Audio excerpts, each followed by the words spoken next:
മലയാള സിനിമയിലൂടെ ബാലതാരമായി ശ്രദ്ധ നേടിയ നടൻ ഹരിമുരളിയെ മരിച്ച നിലയിൽ കണ്ടെത്തി. 27 വയസ്സായിരുന്നു.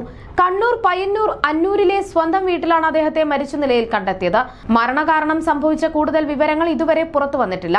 നിലവിൽ മൃതദേഹം പയ്യന്നൂരിലെ സ്വകാര്യ ആശുപത്രി മോർച്ചറിയിലേക്ക് മാറ്റിയിരിക്കുകയാണ്. ചെറുപ്രായത്തിലുള്ള ഹരിമുരളിയുടെ അപ്രതീക്ഷിത വിയോഗം സിനിമാ നാടക പ്രവർത്തകർക്കിടയിൽ വലിയ ഞെട്ടലുണ്ടാക്കിയിട്ടുണ്ട്. വാർത്തയറിഞ്ഞ് നിരവധി പേർ താരത്തിന് ആദരാഞ്ജലി അർപ്പിച്ച് വീട്ടിലേക്ക് എത്തുകയാണ്. മരണത്തിൽ അസ്വാഭാവികത ഉണ്ടോ എന്ന് പോലീസ് പരിശോധിച്ചു വരികയാണ്. 30 വർഷത്തോളമായി നാടകരംഗത്ത് സജീവമായ പയ്യന്നൂർ മുരളിയുടെയും പ്രസന്നയുടെയും മകനാണ് ഹരിമുരളി. സഹോദരൻ ശ്രീമുരളി. അഭിനയത്തിനു പുറമെ സാങ്കേതിക മേഖലയിലും ഹരി തന്റെ കഴിവ് തെളിയിച്ചിരുന്നു. എറണാകുളത്ത് VFX ആർട്ടിസ്റ്റായി ജോലി ചെയ്തു വരികയായിരുന്നു അദ്ദേഹം.